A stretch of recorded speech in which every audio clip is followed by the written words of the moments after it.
Hello and welcome to Graceful Connections. I am Sophie Bidar, your host for this special event. I'm so grateful that you've chosen to join us today, bringing your unique energy that pours into our circle of connection. Your presence here honors the calling within you to discover the hidden spiritual purpose of what you long for. In other words, your cravings, which is what our guest, Christel Hughes, will be sharing with us about today. And that's going to be fascinating for sure. So let's begin. Take a moment to let go of anything that doesn't serve this present moment. With each breath, feel yourself arriving more fully here.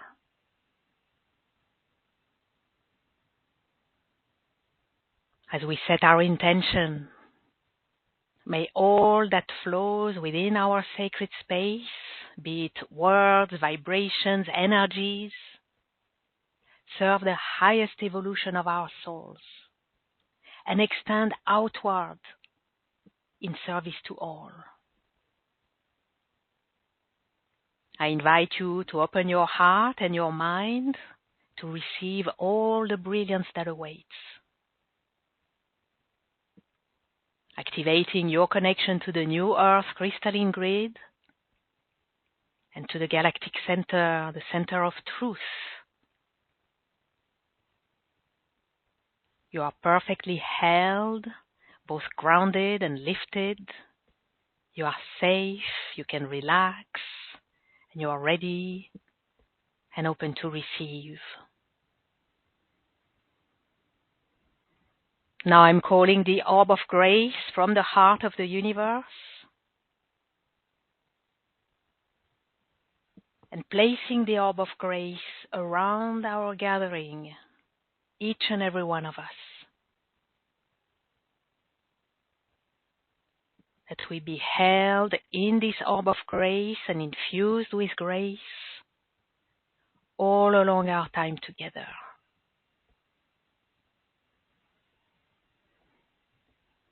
As grace permeates our field, it harmonizes and magnifies all that seeks alignment and illuminates all that longs for expression in accordance with divine will and the order of grace. And breathe. Beautiful. Within the orb of grace, I'm delighted to welcome holographic hypnotherapist, multidimensional visionary, and multisensory intuitive Christel Hughes. What a blessing to have you with us today, Christel. Welcome. It's my pleasure. Thank you, everyone. I was sharing with Sophie, just a beautiful smile came over my face. And, I just started lighting up, just knowing that I was here with my beautiful family and how sweet it is to be in this precious container. And thank you, Sophie, for having us here and consistently bringing the grace, because it is such a blessing for our community. Thank you so much for having me. My pleasure. And yes, we can hear and feel your smile. We can see it too. So thank you, Christel. And so everyone, Christel will share insights on cravings as cosmic clues, the hidden spiritual purpose of what you long for. And she'll also offer live intuitive readings.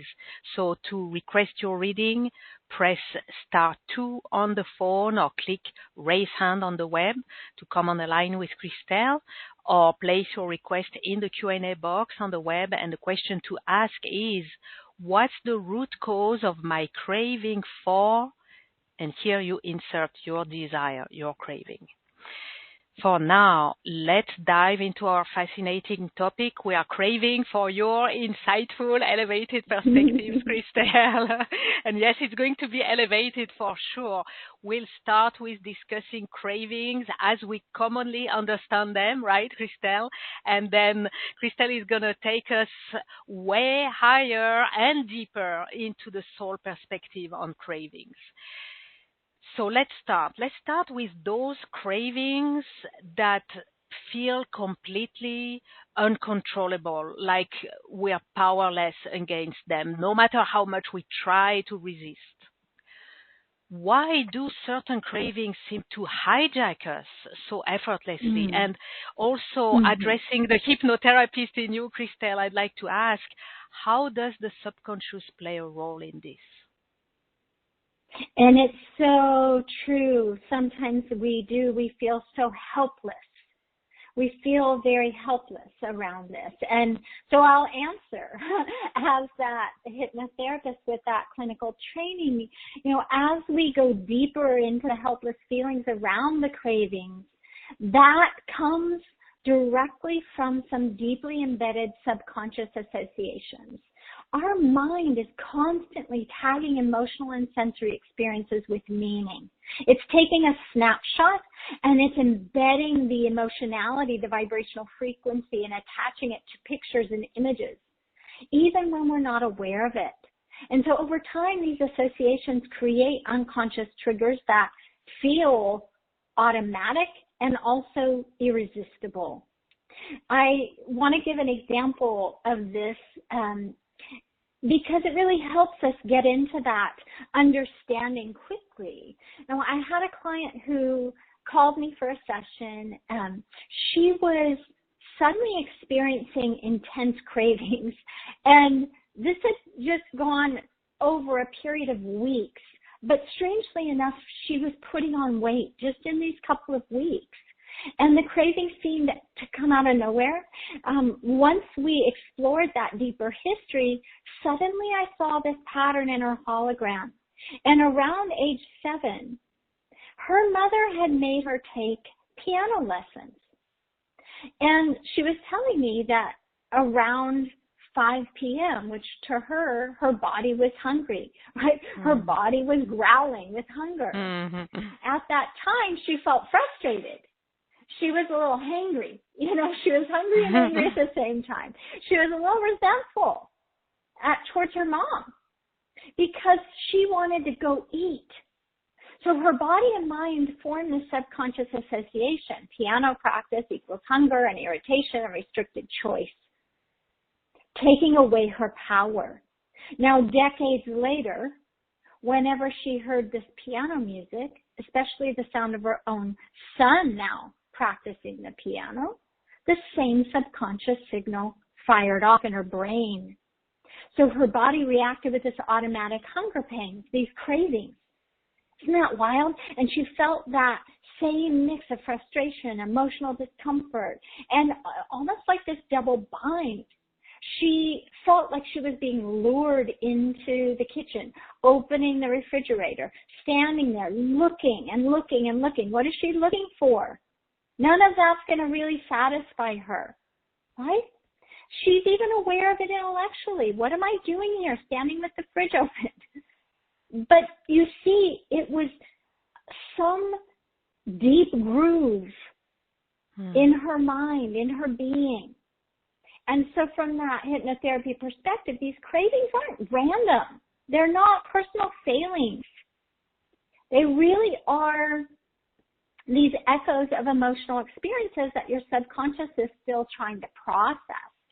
So the helplessness around these, when you feel hijacked, it's not weakness. It's your body-mind signaling unresolved energetic patterns.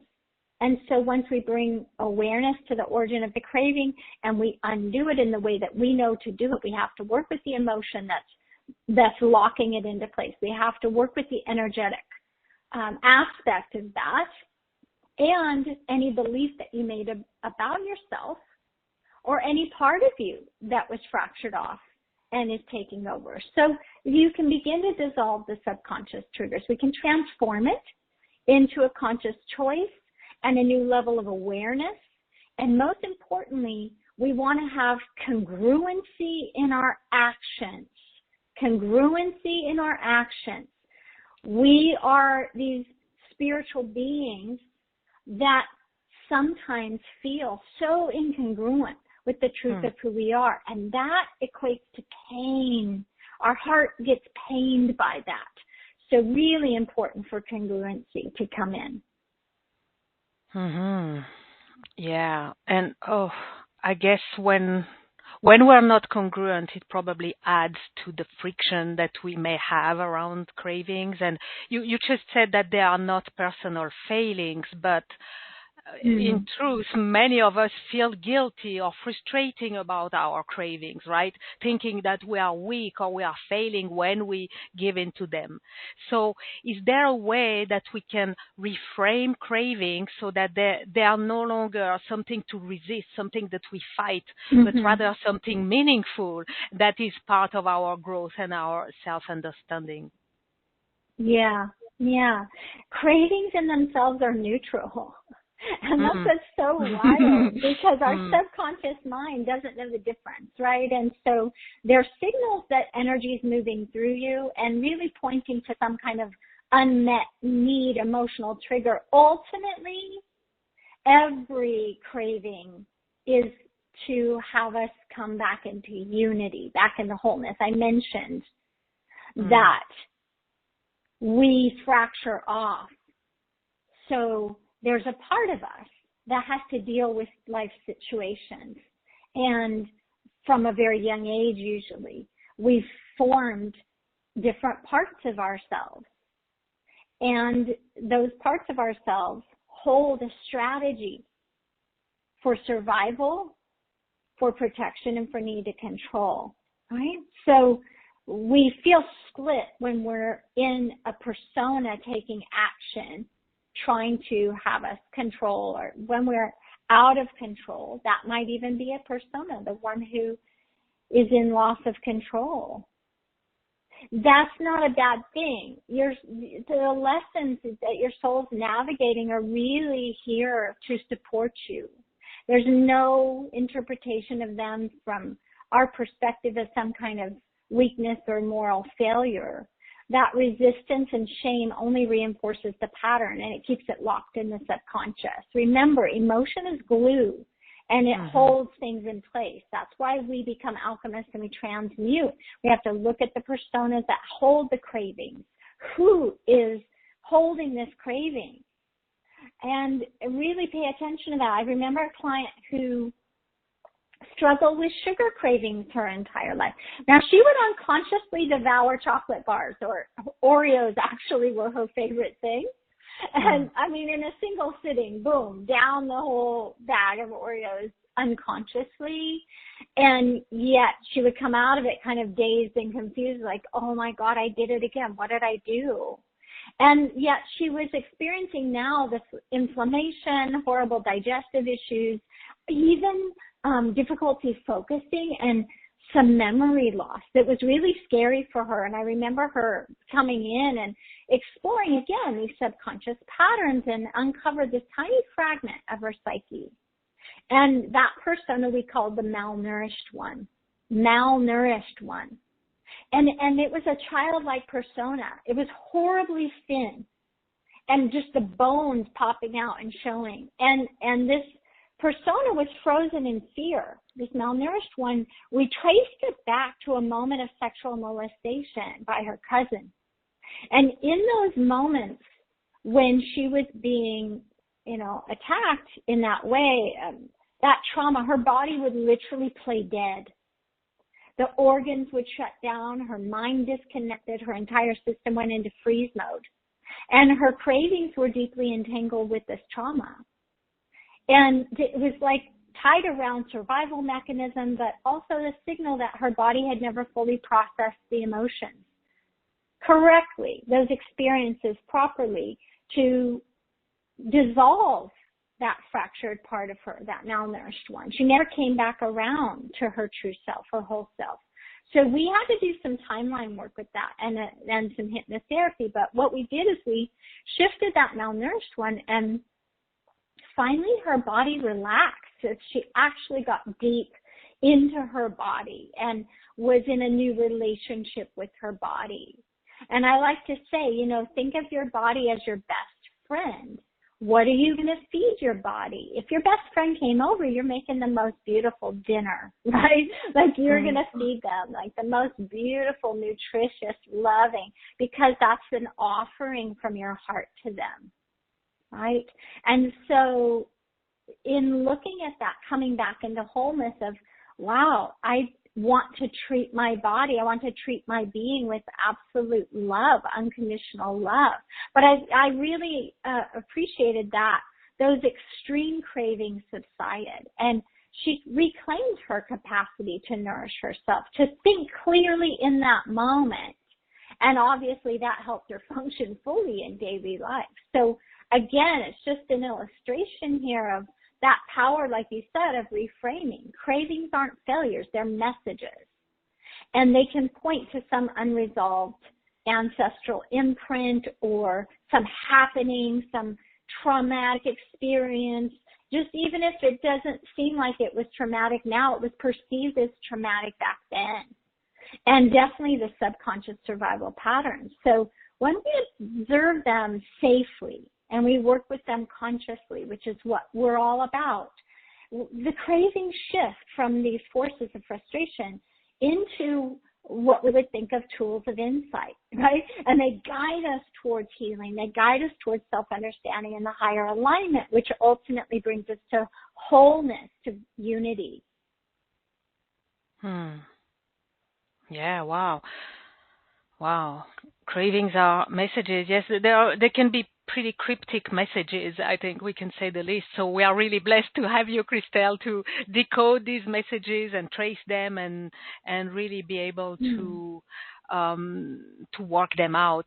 So as a clairvoyant, hypnotherapist and clairvoyant, how do you perceive cravings? How do cravings actually show up to you energetically in a client's body, in their aura, on their timeline? Can you give an example of what it looks like and how it manifests physically or emotionally?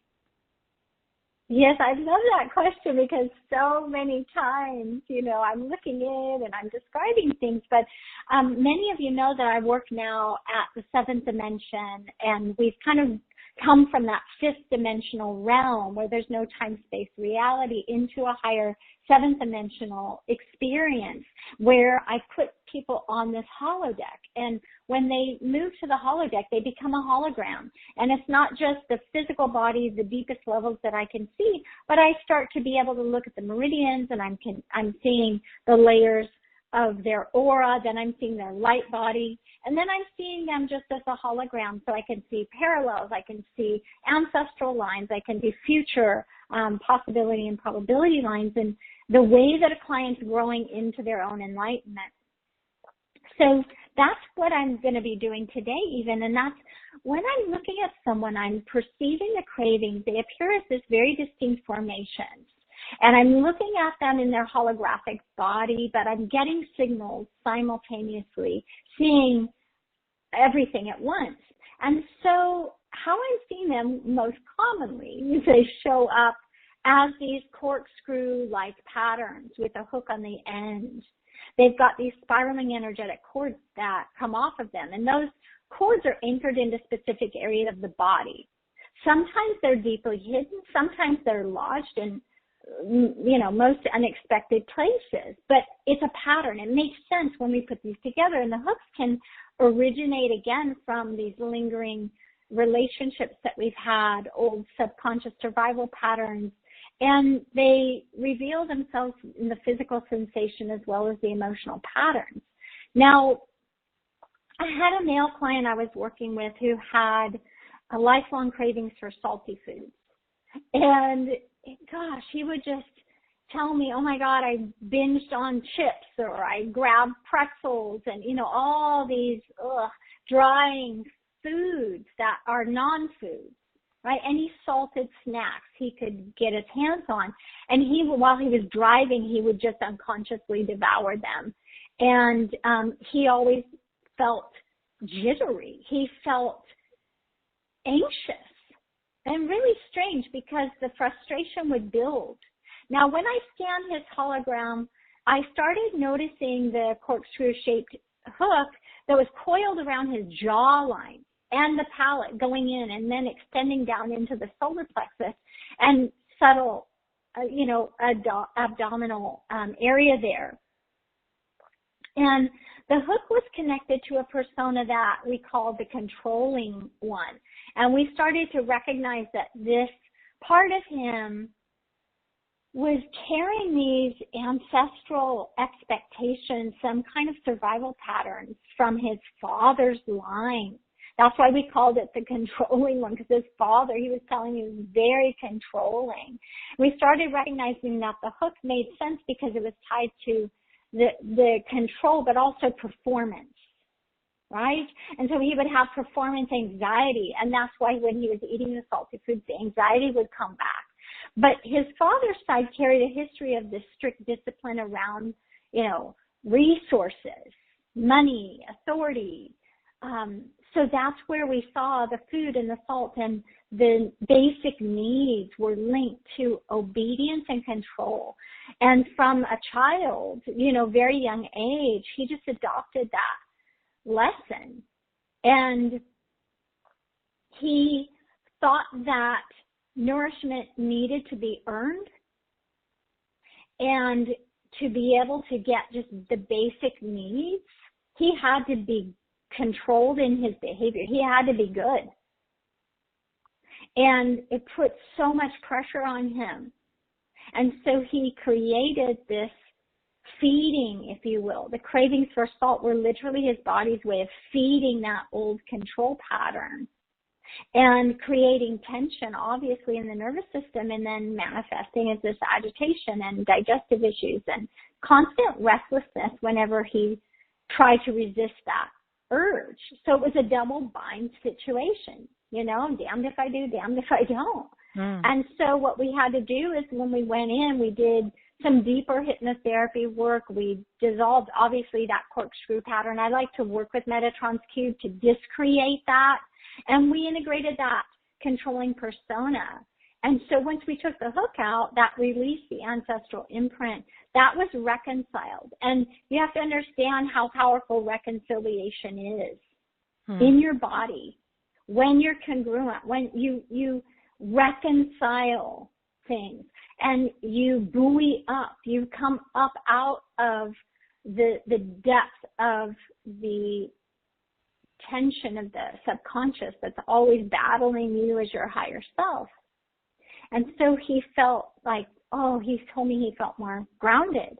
He had never really known how to be grounded, but also important with his relationships, less reactive, okay, which I'm sure his wife really appreciated, right? And then choosing how to nourish himself, that put him in control, right? And so he started recognizing that he could respond consciously rather than automatically going into the old patterns. So I'm seeing the cravings as these tangible energetic structures, and it allows one to perceive them not just as, some kind of weakness. These are living signals of the body, mind, soul system. And each craving carries a story. Some lined with the ancestral lineage, unresolved emotions, early life programming. But when we place our conscious awareness and attention, and when we do the energy work, we just transform them into pathways for conscious choice. Truly, that's what we mean when we're talking about self-trust leads to self-love. We can trust ourselves. When we're in the unconscious state, can we trust ourselves? No. I'm going to sit here and eat a whole bag of chips or a candy bar, or I'm going to scroll for an hour and lose time. That's not self-mastery. That's not trusting. We can't trust ourselves to hold awareness, which is the shadow masculine. And so we have to now come to the light. Bring everything to the light. all of these little hidden things that we do, habits, not just cravings, but we have lots of habits, don't we, that we do. What's behind that? Let's take a look. Let's explore. And then we can go to this higher soul perspective, right? And we can really move our attention up, if you will, to the higher dimensional meta position. Yeah, I was just gonna say that. Let's get to the soul perspective, because you mentioned wrapping it up as cravings as signals of the body, mind, soul system, and you've talked about the body and the mind. Let's get into the soul perspective. So could you describe cravings from a soul perspective? Many of us view cravings really mostly as physical desires, but how do you see them as more than that? And especially when it comes to soul evolution. This is the beauty of what we're doing here as a collective community, right? As this beautiful, brilliant collective mind. It brings these things through as downloads and we get to share them. So again, cravings from that soul's perspective, they're so much more than some kind of physical impulse. They're divine nudges. They're little mini soul activations that carry us through those necessary stages of spiritual evolution. I love it because we know at the root, cravings are a language. They're a language. Our body's speaking to us. Our soul is talking to us. It communicates its deepest yearnings for transformation, not yearnings for food or yearnings for attention or yearnings to be seen or whatever, success, whatever it might be.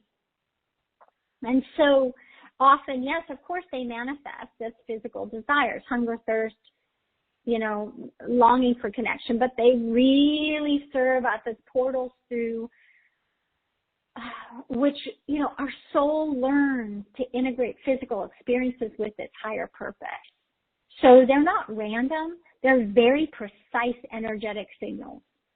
And they're designed to guide our soul's evolutionary trajectory. We're spiraling up, if you will. Each craving is a conscious experiment in the material world. and then when we look at it as this, it's an experiment of our soul, allowing our soul to expand its awareness by experiencing different states of being. So we can look at these states of being, satisfaction, pleasure, sometimes even discomfort or lack. The soul craves these experiences because they expand its capacity for being. They're creating the contrast necessary for growth. And so the deep primal cravings are like practical lessons. They serve as the soul's way of aligning the body with the higher mind, and then the essence, the eternal spirit. So the more aware we become of the higher multidimensional layers beneath the cravings, the more we can transcend them. It's a learning algorithm, and we're allowing our souls to evolve beyond the simple need for physical gratification. It's a learning algorithm. Okay, that's very intriguing. Can you explain how you see this, how you see cravings as the soul's learning algorithm? Does it mean they help to reprogram the soul through desire, satisfaction, and what? Share about this, please. Right. That's very intriguing. Yeah. So again, it might be that our lower mind goes, what are you talking about? Like, why would my soul put me in a situation where I have cravings? But when you get a sense that cravings function as these cosmic algorithms, it's a programming tool. It facilitates the soul's growth. I mean, our mind, our emotional body wasn't created improperly, right? Like the divine created our mind this way. The divine created our body this way and our emotionality this way. So when you think about just like a computer continually updates its software, the soul uses cravings as a feedback loop, a way to fine-tune its own energetic frequency in response to the experiences that it has. So when the soul experiences a craving, it's essentially sending out a request for a particular experience.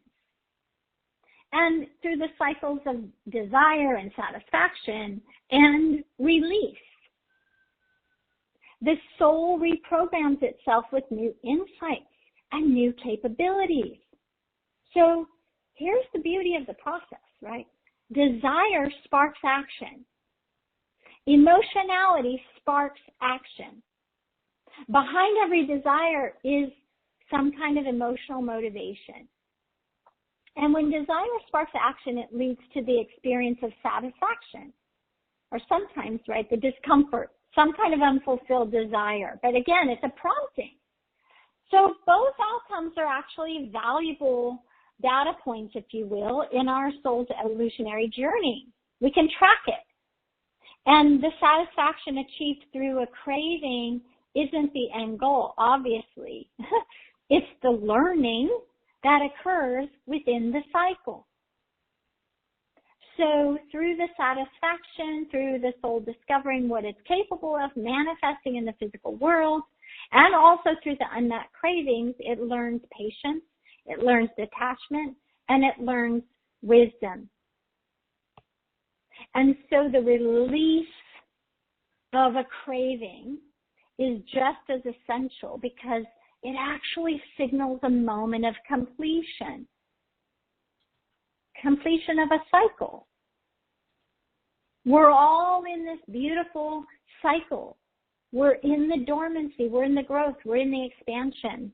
These are different phases of a cycle.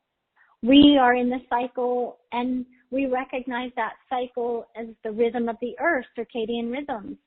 The earth itself, she's in a cycle of evolution. Are we aligned with that cycle? The planets help support the cycles individually in our Vedic astrology chart that we're going through.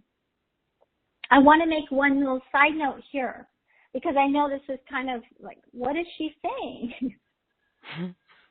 When we come into the experience of craving, we also are in a very interesting experience of time pressure. And it ties in cravings being connected to time pressure to get into the harmony of your personal cycle. That resistance triggers the vasanas, it triggers the personas, it triggers the defiance within us. Again, if we look at the cycles and we look at the tree, often I use this example, the tree has to let the leaves fall off. The tree experiences something in the letting go of the leaves rather than holding on to it. And there's a completion of that mini cycle of letting go of the leaves, isn't there? And then it moves on to what? It goes to the dormancy of the winter stages, and then it comes into the growth. And everything that it let go of, didn't it help support the nutrients coming back into the roots of the tree and the root drawing the nutrients from the leaves that disintegrated, became mush? And so therefore, there's a beautiful, complete expansion. And the tree grows and it creates new leaves. We're in that same experience. But one of the pieces that most people forget about is the pressure of time to get into the harmony of our own personal cycle. What I find is when it's a time of initiation, moving into the next phase of the cycle, the cravings arise. And so the craving, when we complete on it, no longer has a hold on us. We've moved through it. We have to integrate the lesson. And the integration, the aha of that lesson that we learned from the craving is fuel. Fuel for us to not only get into rhythm, harmony, unity. We feel that we have the power, the self-trust, the love, the light of the wisdom that we took from that, the blessing, the lesson, and we spiral up, now free to evolve further. The soul grows through each cycle of craving, satisfaction, and release. Each round, reprogramming the hologram, the energetic field, expanding its capacity for higher consciousness and inner freedom. Freedom to love in the alignment of higher self and our glorious eternal nature.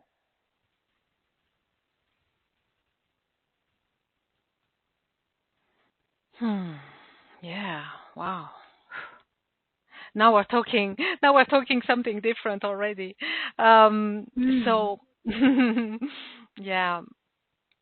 Yeah, you've made it clear how through the cycles of desire, satisfaction, release, yes, the soul grows, the soul matures, right? And it seems that our cravings also seem to evolve in the nature of them, right? From basic needs to something else. They start to take on deeper forms, right? So you've described cravings as self-awareness experiments. Can you please explain what you mean by that and how these desires help our soul explore its infinite potential? That's right. And you just, the infinite potential. We get so wrapped up, right? And we need to start observing ourselves and everything that's occurring in such a different way. But as the soul matures in utilizing craving to evolve, right, from being purely physical or survival based, they go into these self-awareness experiments, which is so fun. You guys, think about this, right? Like, be curious about it. Turn the pain into this exploration adventure. This means that cravings aren't any longer simply just responses to external stimuli, right, at a basic level. We start to see their conscious explorations initiated by the soul itself to deepen its understanding of who it is, what it desires, what it's capable of. Again, the soul deepens its understanding of who it is, what it desires, and what it's capable of. The soul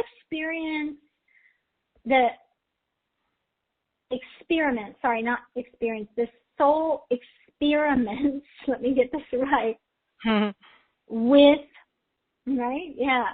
with different desires to expand its sense of self, to discover its infinite potential. It experiments each craving, whether it's for some kind of achievement, some kind of recognition and validation, a form of different kinds of love. It's an invitation to explore the different facets of the self. And so we start to see that these cravings are mirrors, but the desires are orchestrated, not for immediate satisfaction, which we would, as a lower self, sense that they are for immediate satisfaction, but actually to reveal the hidden dimensions of our soul's own beingness. So the cravings act as mirrors. They're really reflecting back to the soul the parts of itself that have yet to fully integrate. In other words, we can use this to find personas. We can use this to find the parts of ourselves that have fractured off. So the craving for love might surface a need for self-love. The craving for success might reveal hidden aspects of self-worth. These are the obvious things. But if the soul has yet to fulfill that and acknowledge and to live it out, then they just continue. But through these cravings, the soul experiments with identity. It asks, who am I in this experience? What do I learn about myself as I explore this desire? The soul's not about fulfilling needs. It's constantly evolving. It's testing different expressions of itself in order to understand kind of this breadth and depth of its infinite nature. And so we start to see that each craving leads the soul into deeper realms of self-realization.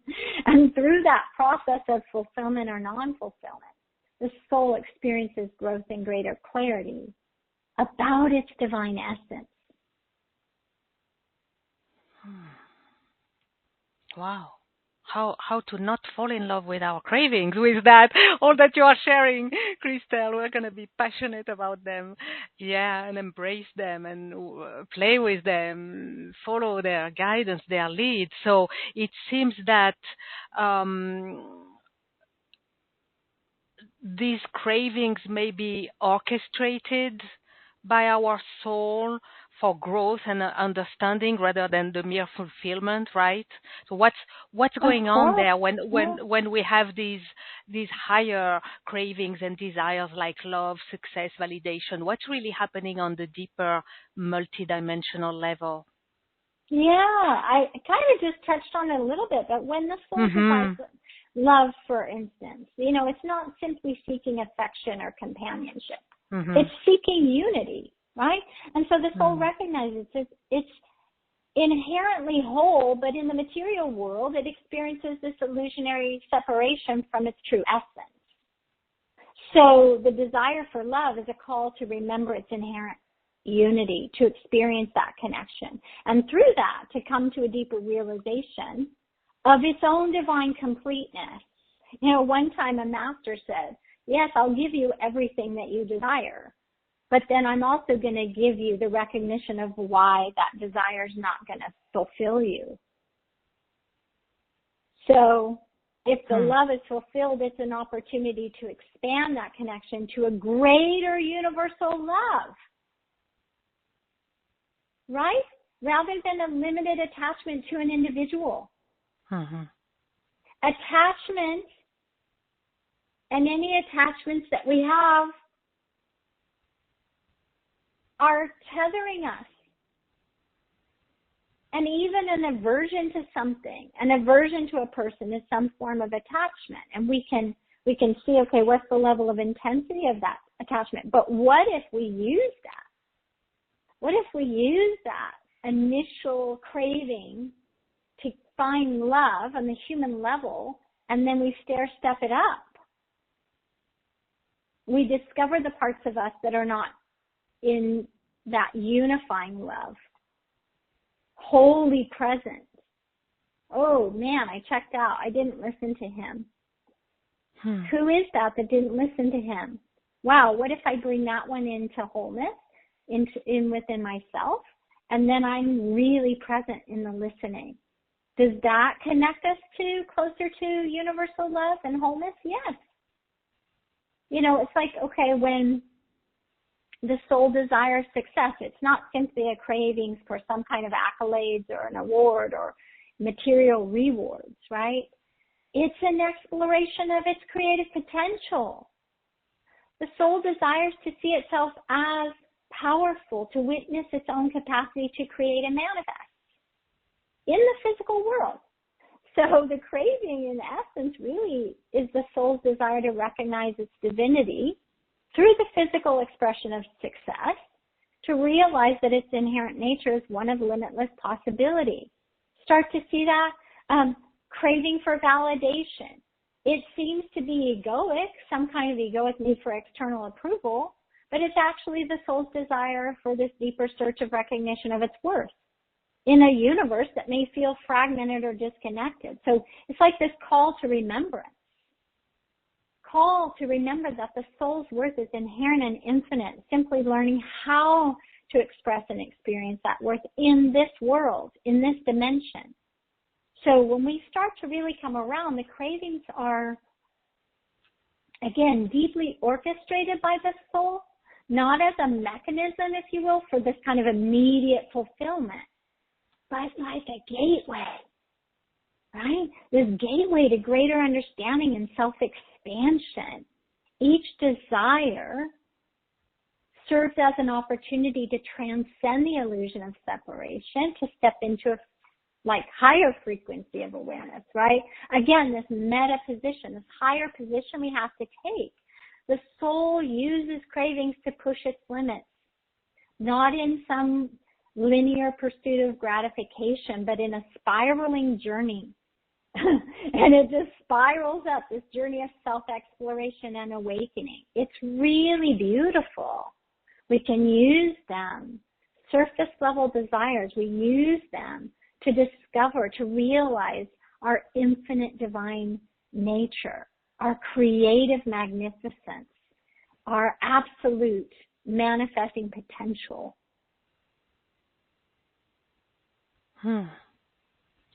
That's genius. That's a genius mechanism. Whoever divinely designed this, it is very. It's like, in a way, it's like we are being tricked into evolution, right? So that's really fascinating. So it seems that as someone's spiritual awareness deepens, their cravings evolve, right? Can you speak to that? Yeah. And I know we want to do some questions too, so, I'll try to keep this short. We can come back to it, but, thinking about just a craving for the infinite experience of being. This is like our transcendent becoming. Ooh, I got chills. I just got chills. Because as spiritual awareness awakens within us, there's a natural shift from craving things in the outer world to craving deeper experiences of consciousness. And that can be painful for us, truthfully, because we can feel the grip of these physical cravings that seem to take us out, right? And all we want to do is live our purpose. All we want to do is become one with the divine. We want to feel the expansiveness. We want to float in that tranquility and peacefulness of the cosmos and Divine Mother's womb. We want to be in bliss. We want to know ourselves. So the soul begins to crave experiences of unity, oneness, transcendence, and again, instead of seeking fulfillment in material possessions as achievements, the soul starts to crave spiritual awakening, self-realization. That's where a lot of us are. And that craving's not for a particular outcome, which is elusive.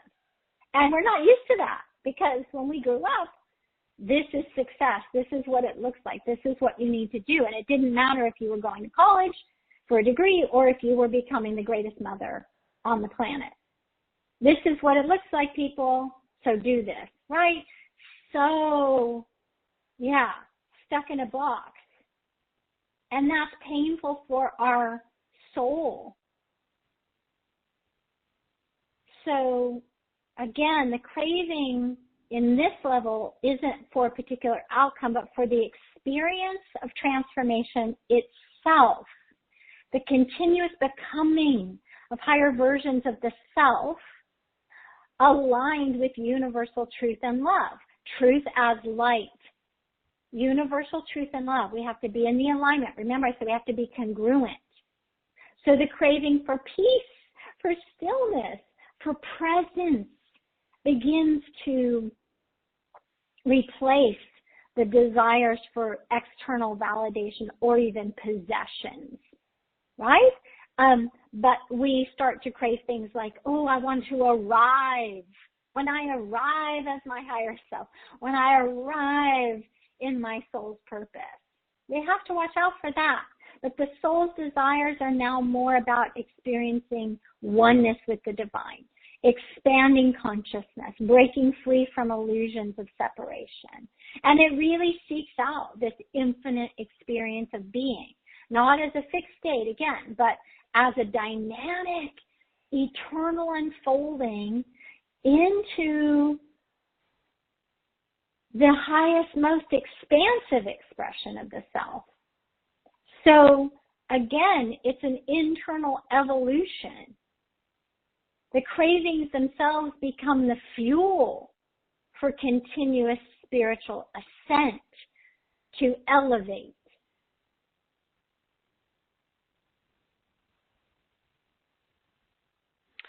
Right. There's something, though, Christel, that in this continual and infinite evolution, it can be scary. Actually, when you mentioned that, I heard it's scary. So maybe it's someone of the audience who thought that, right? Okay. It came like boom right away, like, oh, that's scary. And I don't feel that it was my thought. So it's probably something I heard. So what would you say to someone who is struggling with this idea of endless transformation, endless evolution? Yeah. And it's this dichotomy, right? It's like, wow, to crave the process of becoming means that the soul recognizes its infinite potential and desires to continually expand into that potential. It takes us out of specific experiences into experiences of transformation that doesn't stop. It doesn't stop. Again, related to time. We, as humans, are under a time crunch. We only have so many years to live. We've got to become our higher self before we die. We need to get on our spiritual purpose. Who's holding us back? We're frustrated. We're angry. We don't know where we are. Because it's a continuum, right? But we do have these little markers. Our cravings. Cravings are going to shift. The cravings are going to adjust. The craving for becoming signifies a profound shift in the soul's perception of reality. Okay? And so existence, we perceive it as like this flowing river of transformation. Each moment offering new opportunities to become more aligned with the truth of our divine self. Yay! So the soul craves the experience of self-discovery. This is why I keep saying never stop, never stop, never stop. Keep going. And it's a keep up. We have in our spiritual world, it's a keep up. And that's our new time crunch, right? The soul craves the experiences of self-discovery, the exploration of new dimensions of being, the integration of higher wisdom, and we're doing it. We're doing it. This program that we're doing on cravings, what do you think that is? It's not just on cravings, is it? Because everything that we create as a program to do takes us from the physical base level, primal urge. Doesn't matter if it's a program on hooks or a program on cords or a program on implants. We observe what's happening at the physical base level, and then what do? We go to the emotional level, and then what do? We go to the spiritual, emotional, mental, and then the spiritual. Everything I create has those levels. It's not just spiritual. And this is beautiful because it's the full spectrum, you see? Everything that we're now looking at this evolved place, right, the meta position, the process of becoming is a continuous awakening, and the soul sheds layers of limitation, expands into higher states of awareness and consciousness and divinity. So each craving, each desire for transformation becomes now a call to align more deeply with the universal mind, to step more fully into the infinite flow of creative possibility that the soul is capable of embodying. And the key word there is the soul is capable of embodying that. As the soul desires to transcend the illusion of separation in the becoming and aligning with the higher planes of consciousness, it moves away from the limited physical self. It doesn't mean that those two can't coexist, because they do, but it's like a healer or a therapist who hasn't fully healed themselves. They can still help everybody, but they have to continue to work on themselves as well. Same with us, same with our cravings. A new craving could pop up. Why? Because it's part of something that has to arise to the surface at this level of our spiraling up. So if we utilize that craving, then it takes us towards the realization that we're one with everything. The craving for becoming becomes the gateway to deeper alignment and with the divine. allowing the soul to move through this continuous cycle of growth and evolution and expansion into the higher dimensions of being. It's brilliant. It's a cosmic dance. It's an eternal journey. And we're dancing it. We're loving it. We're moving towards wholeness and unity and enlightenment ultimately. We're constantly expanding into that infinite potential. We can't help but do that. Will it take us longer if we allow the craving to hook us and hold us and leave that hook, that corkscrew hook inside of our mouth or inside of our gut? Or yes, yes. So wake up and pay attention to what's being offered now. What's being offered in this moment to your soul and to your human self. Are you going to do it or are you not? That's your choice. There's no reprimand. There's only delaying the dormancy cycle, if you will, in that particular area.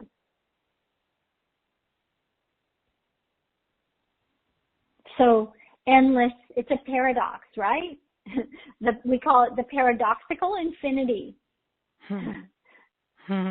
So cravings at the deepest level, not about satisfaction.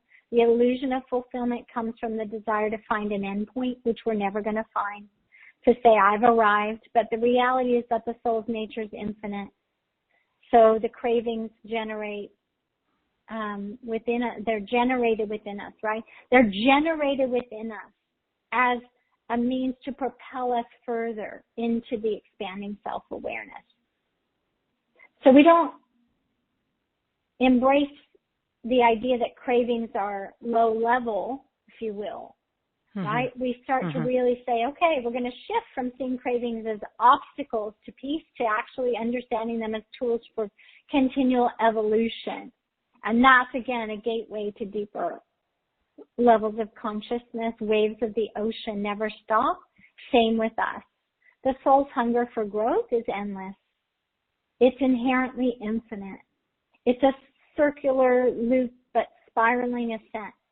And that's, I'm just teary-eyed right now because it's just so brilliant. When you really get it, it's just so brilliant, taking us closer to the divine awareness of our own boundless nature. And so again, releasing attachment to the idea of fulfillment and instead seeing cravings just as these catalysts for deeper self-realization. We're always becoming, and that's a beautiful process. It's not a burden. It's sacred. Sweet and sacred. Okay. Yeah. Okay. Wow. Wow. Well, yeah. I think it's it's a good time to get personal with the intuitive readings, if you agree, Christel. And we all want to know the truth about our cravings. And for everyone, if your mind hasn't been blown already, I'm sure it's going to be with the reading. So let's get started with this. Hello, Annette. Hey, Sophie. Hi, Christel. Hi, Annette. Hello. Hi. Hello. Oh, wow, this has been amazing so far. Wow. Glad I already signed up for this. But so what is the root cause of my craving for? I keep hearing love. It's like my relationship, my true relationship. Yeah. Well, one of the things I'm seeing, and just putting you on the holodeck, what I'm seeing is a reaching outside of yourself. It's almost like a feeling that I can't do it on my own, that I would be enriched by having an experience with someone else. But the wild thing about that is in your gut, that's where I'm seeing that craving. It's in the power center. It's like you're craving someone to complete your power center power, right? And that's the third chakra, right? If someone's here with me, I will have more power to pour into my purpose. It's going to give me that extra bit of energy, the reason why, okay? Your partner in this lifetime is your own soul. That's who your partner is. And even though you can't see and feel and touch that, that's going to actually bring you that feeling of completeness, okay? So again, just to be really clear, what I'm seeing is reaching out for somebody. It's not for love. It's actually a desire for you to have a mate to help you get on purpose and to have all the energy and the power, the will, and everything you need to be successful in your life purpose. Okay? So, I like that twist on that. It's showing us the truth of it, you know? And I want to say this because it reminds me of when I first started going into business. I thought, oh, if I just had a business partner, I could do it. Well, why can't I do it with my business partner as my soul? Why couldn't I? Why did I think I had to have a business partner to do it, right? Because there's a fear, okay? So when we look into this, we're starting to see a fear element. Now, I actually do see 3 different hooks in the power centers, craving hooks. And I see them, obviously, one is tied to the power center, but one's tied to the root chakra as well. And so there's some kind of fundamental thing where you've had to prove yourself in business or in whatever your field is, right? And you've done a great job of that. But now it's really about stepping in to something that's unknown. There's a new level of your greater purpose that's unknown to you. You don't know how it would look to be successful in that greater purpose. And so that's really scary. So there's fear there. When I track it, it's a genealogical thing. You know, what are you, an idiot? What are you going to give up your current job and your position and your security and blah, blah, blah, blah, blah. And when we go back, let me see if it's on mother's or father's side. Actually, it's on both, but it's on mother's side quite a bit. And so, again, we're talking about provision. Did we have enough? Did we not have enough?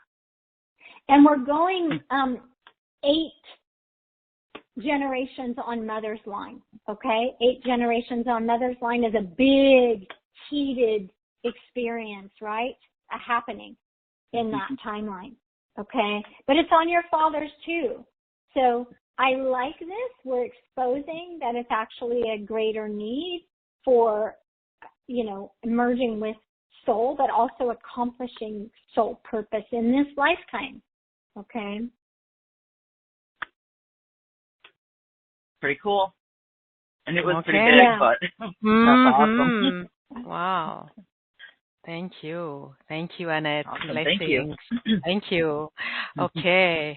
Wow, I love it. So before we take the next one, I just want to comment how it's interesting that obviously the readings are very personal, and this was very personal to Annette, but I find it fascinating how it allows us to understand the mechanism of cravings, right? It's like a case study. So each reading is going to be a case study for us to understand what's going on. And there may be something that resonates also. So we're all going to get served with the readings. With that, let's go to Hawaii with Lori. I'm unmuting you, Lori. Hello. A craving for sweets, especially chocolate, but junk food in general. Okay, let's go into that. Let's start to see. So I'm going to tune in, Lori, putting you on the holodeck, and your higher self immediately takes me to the back, takes me to your spine. Something's going on where this craving hook is in your spine. Okay, and it feels like inflammation. It feels almost like a disintegration. And so we have to look at that. Now, one of the things I'm seeing is a past life dynamic for you of yearning, of tenderness, and of comfort. And I see a child, an orphan child, but it feels like it's during a famine. And this finding survival through some kind of candied fruit. It feels like maybe a priest or someone gave you this candied fruit. I'm also seeing honey. Like being able to find honey. But that sugar encoded the fleeting sweetness of being seen or cherished by this offering of the gift of the candy. And that equated to this yearning and this desire for comfort and tenderness. Not to mention in that past life, I mean, obviously, that's so rare if it's during a famine that you're going to have that kind of offering, right? But I'm seeing reassurance for this need. Your soul is longing for unconditional love and the reassurance that isn't forgotten. When you're in the cravings, you're forgetting yourself, capital S, self. Okay? And so that corkscrew hook I'm seeing also anchoring in the spine, the heart, and also beneath the tongue and the mouth in the vestibule. And it's twisting desire into longing, and it tethers the sweetness to the ache of not being loved enough, not having enough, and pulling both the heart and the throat into distortion. Okay? Okay, thank you, Lori. Blessings. Oh yeah, when you're in the craving, you're forgetting yourself. That's wisdom there for all of us to keep. Yeah, thank you for that. Okay, let's go to Los Angeles with Kathy. Unmuting you, Kathy. Hello. Hi, good Hi. morning. Hi, Morning, so Kathy. happy to be here. Mm-hmm. So, hi, Christel. Hi. So I was contemplating, what my cravings are, and all my life it was comfort foods, especially donuts and chocolate when things were highly emotional. I have made a lot of progress with that, and it's really manageable. So I'm like, oh, do I say that? But something was telling me no, and I realized, and what you said earlier was so true, because what I got was I have a deep craving to quiet my highly overactive mind so I can attain embodiment of my soul essence. It is such a problem right now, and it's truly become a craving. It's a block, but it's a craving that and a deep want and need for that embodiment of soul wisdom and essence and the light and the love that I know I am. And so is the donut and the chocolate and comfort foods connected to the overactive mind? Maybe. But anyway, that's kind of where Yeah. I'm getting, when I put you on the holodeck there and I tune in, what I'm starting to see is this bigger puffed up part of you. Like you've actually given more energy to your mind as a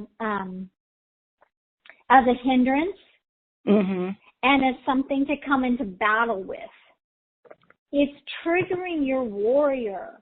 It's triggering a warrior that's infatuated with beating it at its own game, right? Your mind is meant to be mental. Right. It's meant to be mental. And so what are you, as the director of your mind, what are you directing it to focus on? Because, again, it's like if you think of the mind as like a TV control, right? And ultimately the goal is that we can control our mind, just like we can control turning on the TV, turning it off, putting the volume up, putting the volume down. That's what we learn to do. And when we leverage hypnotherapy, that's what we're doing. We're literally taking charge of our own mind. But what's happened is you've become a warrior. You've turned yourself into this persona warrior and somehow given validation to the warrior part of you to battle and to tame the mind. And so now you're infatuated with that scenario rather than coming into the, okay, exactly how do I actually become the master of the mind and start to leverage my mind in the way that it's meant to be used. So when I see this big puffed up warrior and I see the praise that the warrior is getting, like there's a part of you that praises the warrior. So you've got two aspects. I want you to write this down, Kathy, because it's tricky. One aspect of you praises the warrior that could kill the mind and tame the mind. And that one looks at the warrior as the savior and the rescuer. And that one is a small type of persona that needs to be rescued. And that's from a past life, 74 past lives ago. The other persona is the warrior, the one that has been assigned by the little, one that needs to be rescued to actually battle the mind. Both of these are splitting you. They're not allowing you to be whole, are they? Mm. And so if you keep with this battle against the mind, and then the one who praises the warrior, you can do it, you can battle, you can get it, you can slay the mind. Well, that keeps you from what? keeps you from wholeness, obviously, but it keeps you from what? Your purpose. Yeah, it keeps me from being able to meditate. It keeps me from being able That's to right. It is so insane, and it rises to the surface more when I try to meditate, listen to hypnotherapy. It's just like, bam, no, you're not doing it. Blah, blah, blah, blah, blah, blah. And it's like, You're right. Yeah. In that moment, that's when you say, okay, who's the voice? Who's the voice that's saying I'm not doing it? You have to start to work on these personas. You've got to pull them out. You've got to do the clearing work on them. Because if you don't, they're just wreaking havoc. It's like, again, being in a, babysitting 12 2-year-olds at one time, right? Hmm. That's what's happening in your own mind. So you're the babysitter. You have to take each one. You have to look at each one. You have to really find out how to shift that. That's what we do. We're transmuting and shifting the energy that created that persona in the first place, that caused it to fracture off, to have the belief. But it's all, again, because you don't want to do your purpose, your greater purpose. Because of what? Why? Why would you not want to do your purpose? Okay? So that's the deeper feeling of not good enough to do the greater purpose. Okay? Not good enough to do your greater purpose. That's the thing that you're really working on. Okay? Okay. Mm-hmm. Okay. Thank you, Kathy. Blessings. Thank you, Christel. Okay, we'll come back to have you do more readings, Christel, but I feel that this is so intricate, and you make it accessible to us to understand, Christel, but it is quite complex configurations within us, so we certainly need help with dismantling all of these systems. So you've created a wonderful offering, Clean Up Your Cravings, and we'd love to hear all about it. If you're on the replay, just scroll down the page and discover Christel's special offer. Christel, please reveal what you've created for our audience, our craving audience. Ooh, the big reveal. The big reveal. That's right. One of the important things here is how you're going to be held throughout this time of cleaning up your cravings. I think that's more important than, obviously what we're going to do is very important in the way that we're going to do it. I think, having a certain unique perspective in the way that we work on the holodeck and the way we're able to actually do the deeper hypnotherapy, we have to have the hypnotherapy piece of this, okay? And this is one of the important things, is being consistent. And so the container that we have is multi-layered. One of the things that we're going to have is the distant healing, where I'm putting you on the holodeck for 6 days in a row. We're going to be doing specific activations each day that are remote healing and working with Metatron's Cube. Metatron's Cube is fast, it's precise, it goes in. When I'm observing you and your higher self is showing me, what happens is your personas pop up. And what do I do in the moment? I work with you in the personas and really start to support you coming into alignment with that day's activation. I'm a mediator in that moment. And that is an advocate for you, because just as we were working with Kathy, these personas are coming up trying to take you out. If I can support observing those behaviors in that moment when we're doing the activations on the holodeck, you're that hologram, then we can encourage your mind, your emotional body to align with the disillusion of the hook. That corkscrew hook and the tethering of the cords that are there, right? And so that's a level of being held. It's a level of being supported and really loved up. Even just being observed, when I observe you on the holodeck, that's a healing in itself, because the light of truth is coming in, right? And so we do that remotely, but then also you're going to have the day's activation as the hypnotherapy guided journey. Okay? And that's so important, because as we spoke about early on, Sophie, when we talked about the subconscious knowns, These are deep grooves in your brain, if you will. These are like pathways that have been walked for lifetimes, right? Mm-hmm. And so we have to rewire it, but also we have to create a new pathway for you in your mind. In other words, when you look at sugar or look at something, or like we said with the client that had the Oreo craving, she can now look at a bag of Oreos and not open it. Wait, I could take that Oreo out and put it under her nose for her to smell that, and she would not eat it. There's a way that we can really start to support you in the sense that the physical dynamics are not being triggered because we are focusing on the origin point in your timeline, right? So it requires both, and that's why I brought my hypnotherapy back in because I realized, oh my goodness, how important this is and everything that we're doing now. So I want you to know you're going to literally be supported in such a loving way. And it's fascinating what came through that we need to work on. And you can look at it there. I mean, we're literally going into the algorithms. We're getting you back on track. We're addressing the primal foundation of the cravings, but now we're starting to adjust yourself and reprogram the physical cravings and looking them as tools, right? We have to dissolve the root causes of the urges, that initial urge that need to control, the lack consciousness that you might have, and the emotionality of that. Then in day 2, we start to look at cravings as the soul's self-awareness, as the experiments. Remember we talked about that? How cool is that discovery? Wow, I'm a witness observer. What am I going through this for? What's happening here? We start to open that multidimensional portal. We recognize that we're exploring the deeper desires for self-love and validation and recognition, or that desire to be successful. We're uncovering and releasing the limiting self-concepts that hold you back.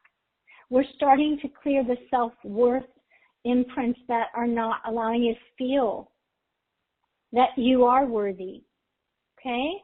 And to integrate the fragments of the aspects of yourself. Day 3, we're going into the experience of being, the transcendent becoming, and starting to allow for the linear cravings to be transcended. We're starting to go into cycles, the ever-evolving nature of being, right?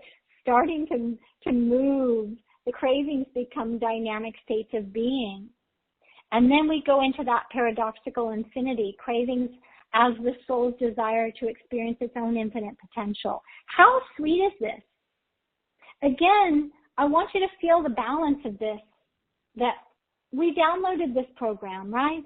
But feel the balance of the masculine need to go deep into the subconscious, to heal it there, and then the feminine perspective, to get up to the higher realms and look down at ourselves and really start to see, wow, I'm dissolving boundaries around limitation, around linear desires. I'm going into the accessing of the infinite soul codes and the boundless potential. Who are you? Because also what I'm going to work on are the accelerators for exploration. I want to open your multisensory perception. I want you to start being able to access the higher galactic origins of your true self and experience the elevated perception. What does that give you? A new sense of freedom, a new sense of empowerment. It's embodied mastery over your desires and really getting the sense that they're a catalyst for that eternal evolution. And then activating the galactic soul blueprint. We're going to start to align your cravings with your cosmic destiny. And I know this is wild. Like, you know, it's such a unique way of looking at it, right?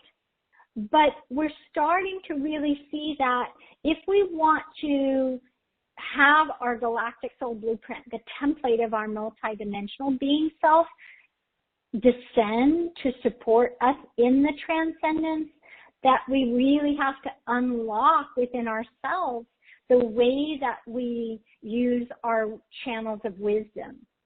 We want to start to bring in the fuel for our cosmic mission. This is really about allowing us to understand and attune to the galactic origins and our destiny. We have to look at cravings as sacred signals, and that opens up your own contribution to your greater purpose and the universal purpose, okay? And then day 6, we have to integrate for the ascension. And with this, I love it because we're really starting to work with our higher Wise One team. And we start to integrate, like we were talking about, these parts of our personality and our personality traits.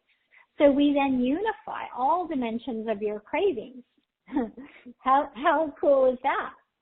So we're starting to transcend duality between the material and the spiritual desires.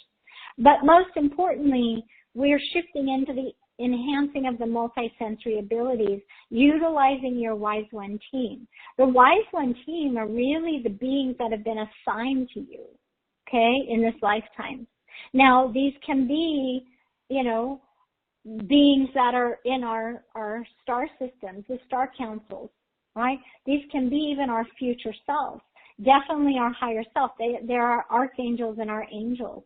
There's these beautiful dimensional elementals that we can tap into. So our Wise One team then starts to come in to help decode the cravings and to interpret for us and to download messages. This is where you're going to start to activate the perception ability. And I really want to teach you about activating the ability to perceive the depth of some kind of energetic signature that's behind the craving, okay? So this is what we're doing, 6 days.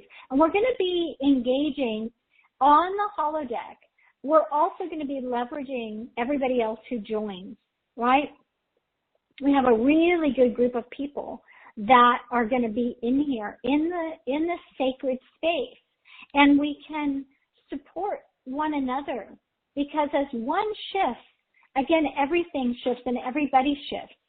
So I want you to think about high-level beings coming in. We're humans, but if you're really understanding the perspective of what's being offered here from the divine, if you're really getting this, what I'm saying, then I would say join, because it's very rare that we come around to an offering that spans this degree of the spectrum, from the depths of a physical craving all the way up to the craving of becoming and accepting that we are in an eternal craving of becoming. It's never going to end. Can we align with that? Can we align with that? Can we leverage that at every turn of our spiral? Can we have the endless support? Yes. Can we become the soul? Yes. And with that, we get our soul powers, the multidimensional intuitive powers and abilities. And so we're not victim anymore to that. But it requires that commitment. And we also support one another in our private group that we have online. And you'll be a part of that. So you'll have access to me. You can ask me questions. You can talk about the craving. You can talk about the place where you got stuck. It's sticky here, right? Like I had 5, but I didn't eat 10. Okay? That's good. Any progress. We're there to support you, to love you up, to nurture you, to heal you. You're not going to be shamed. You're not going to be laughed at. You're going to be included in this experiment, right? Experience. The experiment experience. Okay? And so that's how we're delivering that. But, with that, these holographic hypnotherapy guided journeys, you'll have every single day you're going to listen to them. And you can listen to them more if you want. I'm also adding a bonus. I don't even know if Sophie knows about the bonus because I snuck it in. The bonus is the cravings timeline shift. So again, last night, it literally came to me, oh my God, we have to work on the timelines. Everything was leading back to the timelines, ancestral timelines, parallel timelines, future timelines, and past life timelines. So I want to get you out of the old loops and we're going to rewrite your craving trajectory. And we're really starting to activate that multidimensional perception as well as your higher sensory awareness, okay? So that's going to be an audio that you can listen to and download. And I want you to make sure it's going to be quite short so you can listen to it over and over.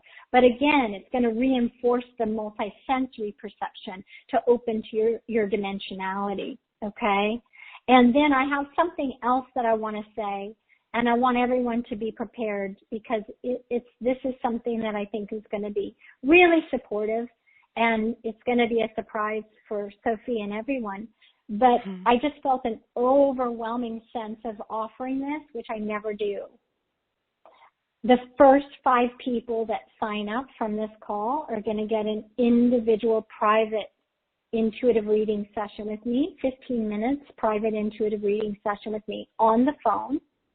And I'm going to tune in. I'm going to look very deep. And also, when you are present with me, that's when I'm going to give you a download of what's really going on.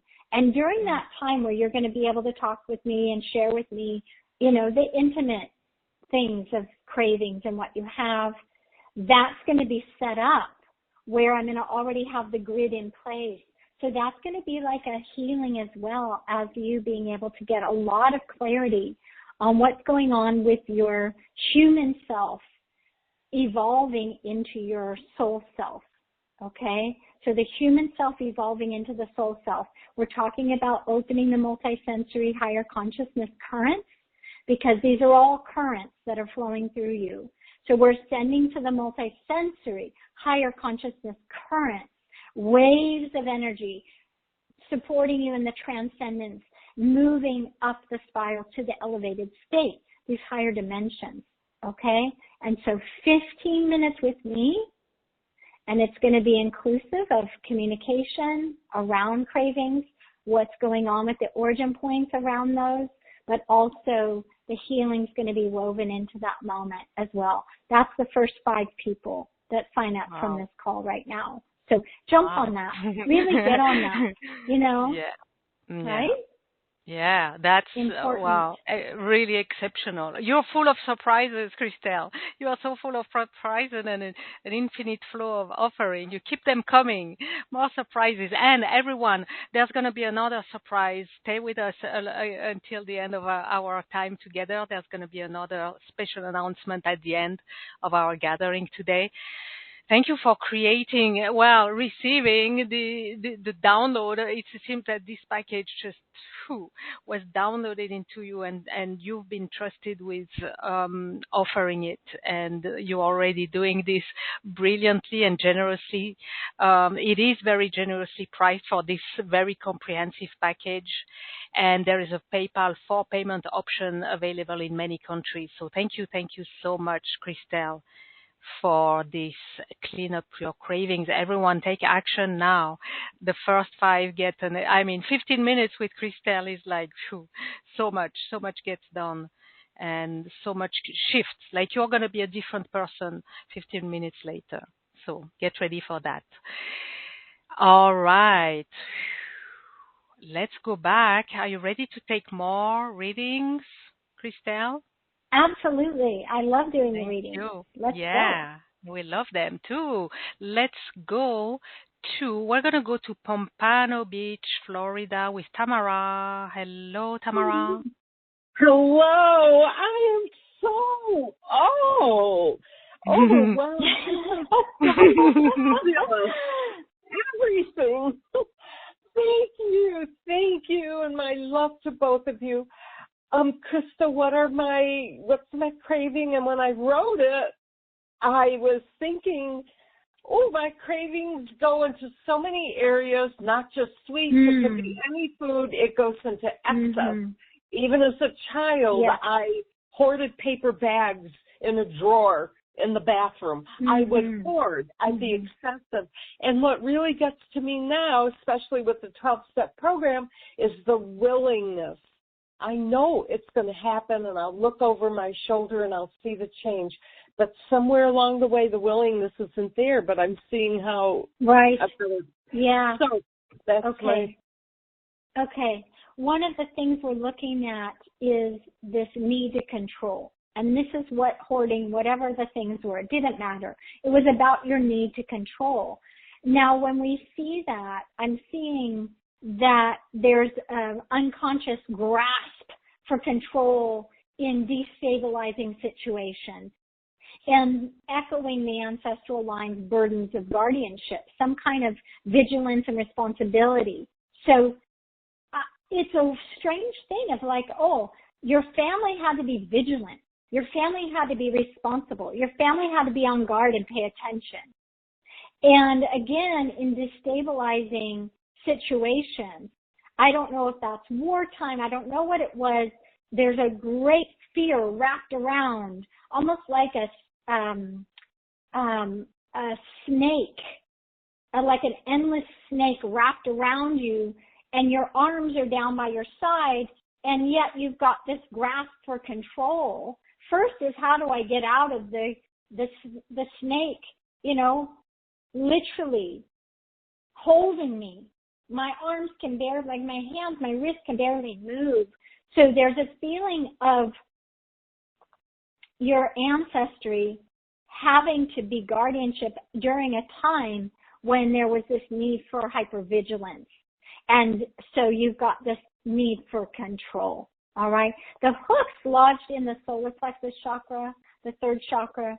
And what I'm seeing is it goes also to the sacral chakra. It has to do with finances. It has to do with money and prosperity, and the feeling of having things around you accumulated makes you feel like not only that you're in control, but that you have things.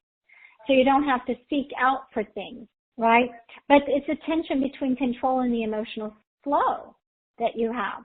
And so what we're seeing is I'm looking specifically for the savory cravings, like some kind of salty, and I'm seeing unconsciously grabbing, as if it was the key to unlocking the snake wrapped around you, a tight ancestral pattern.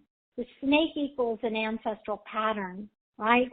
And so, again, the dynamic between having to be hypervigilant and be responsible and yet being totally out of control, okay? It's a false sense of who you are. And your ancestors had to pretend that they were in control, even though they were totally out of control because of the dynamic, right? Okay? So that's what we're looking at. Let me see when that was, mother's or father's side. It's on your father's side, and how many generations? We're looking at 33 generations ago, okay? So write this down, because when we're in the program, all right, we're going to work on that for you, okay? Write that down, 33 past lives ago. 33 generations on father's side. Oh, I've written it down. Wow. It all fits in. And to really have hope to get rid of it and to have the willingness to do what I have to do. Let's do it, Tamara. Yeah. Let's do it. Yeah. Thank you. Thank you. And I've already mailed the money order to you, Christel. Okay. Thank you. Got it. Blessings. Okay. Blessings. Okay. Bye-bye. Okay. Let's go to the Q&A. We have many requests in the Q&A. Let's go over there. Andrea in Schaumburg is asking, what's the root cause of my craving for true love? Oh, yeah. Yeah, it feels almost like more that there's a craving for truth rather than true love, right? When I look at you and I put you on the holodeck, Sophie, you have something to say? Yeah, because first, Andrea wrote the question first that was, what's the root cause of my craving for truth love? Yeah. So I had to interrupt you for that, and then I clarified with her, and she wrote true love. But see, it came through. Now I get massive chills. It came through right away. I had to let you know about this. Okay. Yeah. Thank you for that. Because it is, it's a craving for truth. And Mhm. in the experience, it could be in the experience of love. It could be in the experience of loving relationship. It could be in the experience of love for yourself, right? What I'm seeing is I'm actually seeing a persona that's like grabbing here and grabbing there and grabbing there and grabbing there and reaching in all these different places. Like you literally look like this persona is a body, and out of the torso is coming like 15 different arms and hands, okay? And they're all reaching and grabbing. Ultimately, the hook that we're seeing, this corkscrew hook, is in the heart, but it goes up to the throat and to the mouth and the upper hard palate of the mouth, okay? So one of the things is a realization of what relationship you have now doesn't bring you the absolute feeling of truth. It's a human connection, and it's a dynamic, and it comes with, right, the people who are in relationship have personas. They have their own sense of being fractured. So you're never going to get to wholeness by being in a relationship, right? That's the illusion. But also, in seeking truth, your partner's never bringing you real truth, right? They're bringing their perspective. And our perspectives are fractured through our projector of our personas, right? At any given time, unless we train to be locked in to only channel truth, are we in that. Even the people in my own life, as a multisensory intuitive, somebody who's highly psychic, as a medium, people that live around me pay attention to little things that come out of my mouth, because truth slips out all the time. But if you're talking to me, you can tell the difference between, hey, Christel's talking right now, or Christel's higher self, the soul self, is channeling, right? And so the idea is that we always live as the channel of truth. What you're craving is to become the channel of truth and to live that, and to only live as the channel of truth. That's my goal, my personal goal, and I hope that that's many of your goals, right? Each one of you. So that's what we're looking at. The pain is in the heart because you've not experienced that yet. When we look at that, we go through multiple past lives. It's not just one. We see that there's a feeling of disappointment, sadness, and grieving, because it's like when you die, there's a sense that your lower self says, I'm starting over in the next incarnation. You never lose anything. Every moment of meditation that you do, every moment that you chant, it adds up. It's going to go with you eternally. The illusion of death, that you're going to start over as another soul, in another incarnation, that's false. You're always carrying your mastery with you. And so for those of you that need to wake up to the degree of truth that you can channel, wake up now. I'm asking you to wake up now. I'm giving you permission to wake up now to the truth of yourself, and the recognition that any kind of craving is the craving to come to know the truth of yourself. So that's what we'll be doing with you, Andrea. Wow, thank you. Thank you, and I love the the unfolding of this. Thank you. Blessings to you, Andrea. Okay, we have another interesting one here. We're going to go to Hyde Park, and we have Annette, who asked, what's the root cause for my craving for more self-help, one more package, one more healer, like the answers to my life are elusive? Oh, yeah, exactly. There's a feeling of insistent shame, grief, and a yearning for escape, right? And this is quite interesting because I see a past life dynamic. I see this mystic that you were using some kind of fermented drink to kind of veil the visions that were too overwhelming to carry. And so with that, it feels that, strangely enough, you're getting like this feeling of safety, a temporary refuge, where you're going into seeker mode by seeking out rather than embodiment of mastery. Okay? Sophie, is that making sense? She's going into seeker I'm taking on the archetype of seeker rather than I'm taking on the archetype of master. Okay, Right. so Yeah. you've got these two aspects. It's a double bind, seeker versus master. Which one do I do? Seeker feels safer. Seeker feels like you don't have to feel or experience any shame around not being the master yet. Okay, and so it's a sacred escape hatch into oblivion, right? But that's not the truth. That's not the truth. So the corkscrew is lodged in the solar plexus and the sacral, and it's creating like a twisting knot between the powerlessness that is a sense of, in a strange way, when you're a seeker, you're powerless. You don't know the answers yet. When you start to know the answers, you become powerful, full of power, right? And so this knot between powerlessness and emotional overwhelm, that actually in your subconscious equals safety. If you stay in the powerlessness as a seeker, you're safer than if you step in to your powerfulness as a master. That's not true. Okay? I see it even going, it's kind of burrowing into your liver's etheric field. And it's perpetuating these cycles of escape. So for you, seeker can be escapism. The idea is to do the programs that are consistently lifting you to your own mastery. Consistently lifting you to your own mastery. Not messing around. Not the fluffy programs. The deep, layered programs. Right? Okay? So somebody who can support you in being your own mastery, not creating dependence.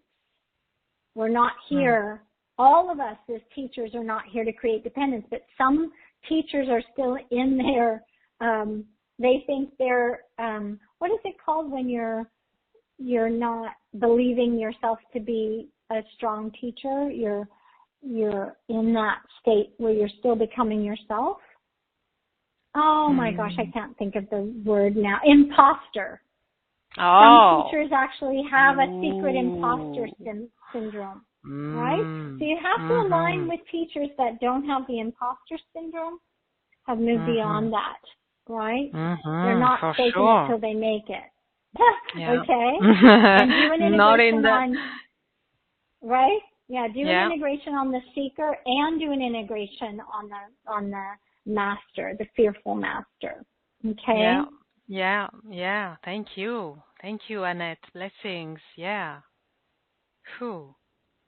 Okay, we're going to Switzerland with Sabine. What's the root cause of my craving for success and the feeling of I need to or I am better or faster than? So comparison, right? Oh, yeah. Strangely enough, I'm actually feeling the craving as a risk taker persona. Okay?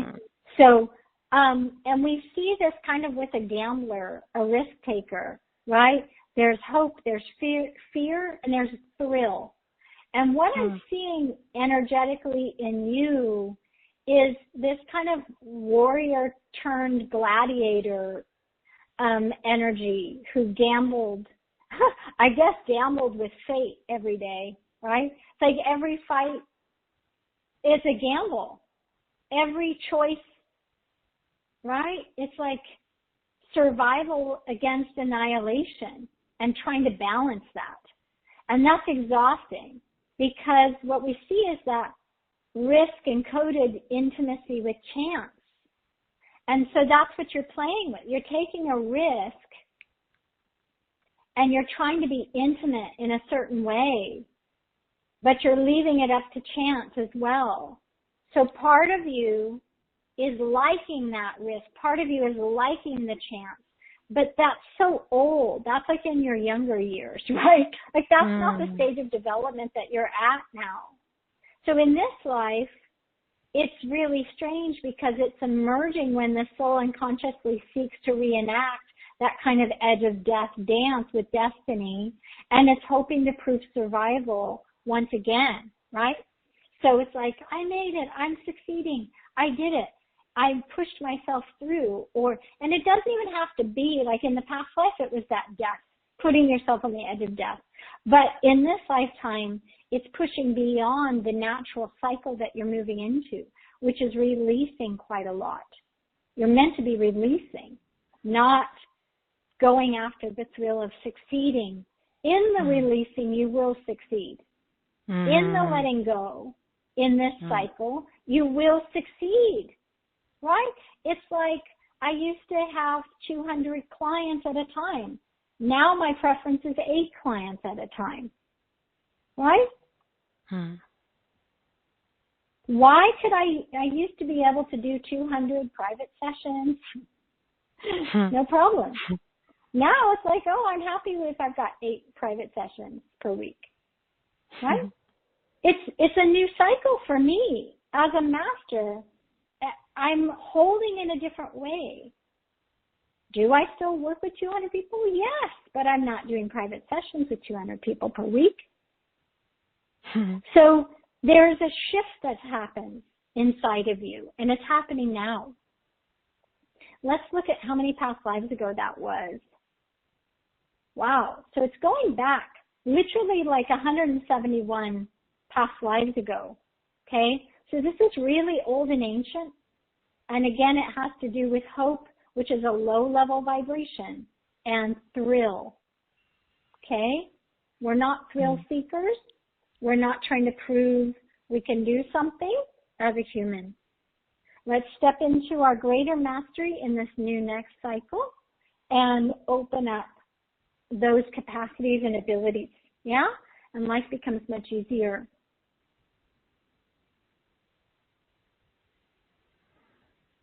Yeah, wow. Okay, Sabina, you know what to do. And what I was hearing is there's a way in which this huge capacity to succeed can be applied to, let's apply it to the releasing. Succeed in the releasing. You know how to succeed. I mean Let's succeed in the releasing, right? Use your strength and your mastery to what is needed now. And if it is to release, let's succeed into releasing. That's right. Okay. That leads to great freedom. And freedom is a masculine value. Freedom in the higher divine masculine is one of the highest values for the masculine, right? So freedom is really about what can I let go of. But what we start to see is in the releasing of the cravings, right? If we're releasing the cravings, then we're opening up to more efficiency, which is a divine feminine quality and value. So when we're craving some sort of releasing to get into freedom, like, oh, I'm craving getting out of my house and getting away from my family, right? Like, I just want to get out. I want to go. I want to travel. I want to do. We're chasing freedom, but the reality is we're actually chasing efficiency to expansion. Efficiency to expansion. How efficiently can we get to an expanded state of being? That's what we're craving when we're craving freedom.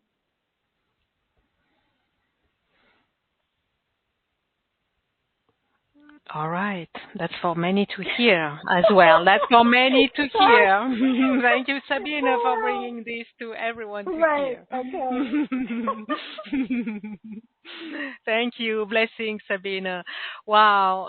So much is coming through all these readings, but essentially we want to clean up our cravings, right? Clean up your cravings.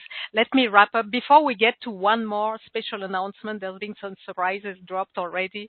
There's one more surprise that's going to be dropped in just a moment. Let me wrap up Christel's special offer, Clean Up Your Cravings, the 6-day remote 7th dimension holographic healing sequence with multisensory activation. It's a 6-day remote healing activations with Metatron's Cube on the 7D holodeck.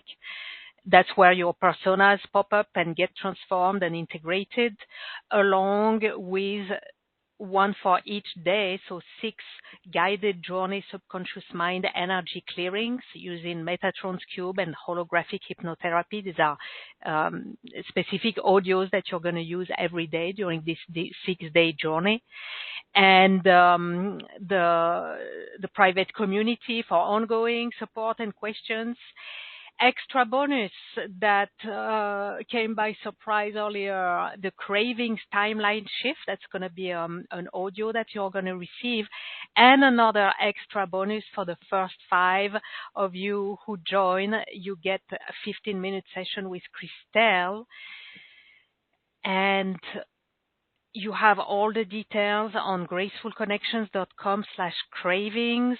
If you're on the webcast, click the button, click the link. If you're on the replay, just scroll down the page and get your seat for this journey. Clean up your cravings. Yeah. All right. So much has been revealed and experienced today. Let's just take a moment to return to the awareness of the orb of grace surrounding us, allowing it to remain there, holding us, holding all that we have experienced, discovered, received, of all that we're not even yet aware we have received, allowing it to settle in, to sink in, as we are held in the orb of grace for as long as it serves our highest good, our evolution, and the highest good of all.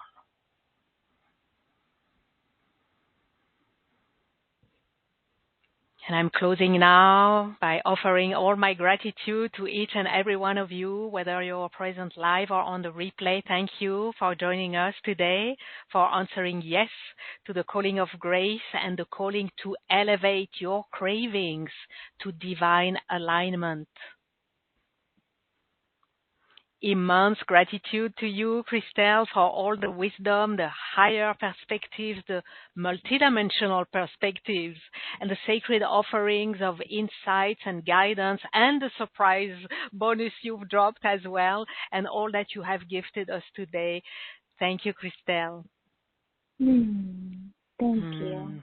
Thank you. Yes, gratitude to the orb of grace for providing a safe, sacred sanctuary for our exploration today. And gratitude for all the grace we are blessed with at every moment, whether we are aware of it or not. Grace offers all the nourishment, the nurturing, the healing, and the insights we open our hearts to receive. Gratitude to our higher selves and all the higher beings who guide, support, and protect us. And gratitude to the divine presence that flows through all. Thank you, thank you, thank you. Until we meet again, may many graceful blessings shower upon us all. Thank you, Christel. Thank you, everyone. And goodbye now. This has been a presentation of New Earth One Network, your home for New Earth living. Access information, education, and videos on living from the heart in unity consciousness. Visit newearth1.com.